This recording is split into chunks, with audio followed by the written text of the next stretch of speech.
অভিনব কায়দায় ট্রাক ভর্তি তরমুজ এনেছে বিপুল পরিমাণে ভারতীয় জিরা উদ্ধার করেন হবিগঞ্জ ৫৫ ব্যাটালিয়নের বিজিবি। হবিগঞ্জ থেকে ইলিয়াস আলী মাসুকের তথ্য ভিডিওচিত্রে দেখুন বিস্তারিত। আজ ৫ই ফেব্রুয়ারি ভোররাতে গোপন সংবাদের ভিত্তিতে হবিগঞ্জ ব্যাটালিয়নের বিজিবি রাত আনুমানিক ৪টায় মাধবপুর উপজেলায় সাতচুরি তেলিপাড়া নামক রোডে একটি তরমুজ ভর্তি ট্রাক তল্লাশি চালিয়ে তরমুজের নিচে বস্তা ভর্তি বিপুল পরিমাণ জিরা উদ্ধার করেন। তরমুজ সহ জিরার আনুমানিক মূল্য ১৬ লাখ টাকা। আসন্ন জাতীয় ত্রয়োদশ সংসদ নির্বাচন উপলক্ষে সীমান্ত সংলগ্ন এলাকা দিয়ে যে কোনো ধরনের অপরাধ চোরাচালান প্রতিরোধ করার লক্ষ্যে বিজিবি এই ধরনের অভিযান অব্যাহত থাকবে।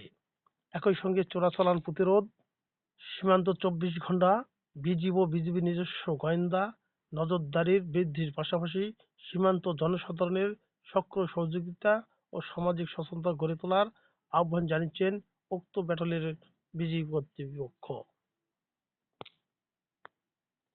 প্রিন্ট ও ইলেকট্রনিক মিডিয়ার সাংবাদিক বৃন্দ, আসসালামু আলাইকুম। আপনারা জানেন বিজিবি দেশের সীমান্ত রক্ষার পাশাপাশি আসন্ন ত্রয়োদশ জাতীয় সংসদ নির্বাচন ও গণভোট ২০২৬ শান্তিপূর্ণ, অবাধ ও সুষ্ঠুভাবে সম্পন্ন করার লক্ষ্যে গণপ্রজাতন্ত্রী বাংলাদেশ সরকার ও নির্বাচন কমিশনের সকল নির্দেশনা কঠোরভাবে অনুসরণ করে গুরুত্বপূর্ণ ভূমিকা পালন করে আসছে। আপনারা জানেন আমাদের হবিগঞ্জে ১০৩ কিলোমিটার সীমান্ত এলাকায় ১৬টি বিওপির মাধ্যমে সুরক্ষিত রাখার পাশাপাশি আসন্ন নির্বাচন উপলক্ষে হবিগঞ্জ জেলার ৪টি সংসদীয় আসনের ৯টি উপজেলায় ইতিমধ্যে আমরা ১৭ প্লাটুন বিজিবি সদস্য মোতায়েনের মাধ্যমে পৃথক পৃথক বেস ক্যাম্প স্থাপন করে অবস্থান গ্রহণ করছে এবং বিভিন্ন ভোট কেন্দ্রসমূহ আমরা রেকগনাইজেন্স করছি। এই নির্বাচনে আইন শৃঙ্খলা পরিস্থিতি সংক্রান্ত তথ্য সংগ্রহের জন্য আমরা ড্রোন এবং বডি অন ক্যামেরা ব্যবহারের মাধ্যমে নজরদারি বৃদ্ধি করে আমাদের হবিগঞ্জ জেলা সীমান্তবর্তী ২টি উপজেলা মাধবপুর এবং চুনারুঘাটে যতগুলো বিওপি আমাদের আছে, প্রত্যেকটি বিওপিতে আমরা জনবল বৃদ্ধির মাধ্যমে দিবারাত্রি ২৪ ঘন্টা আমরা সীমান্ত সুরক্ষিত রাখার জন্য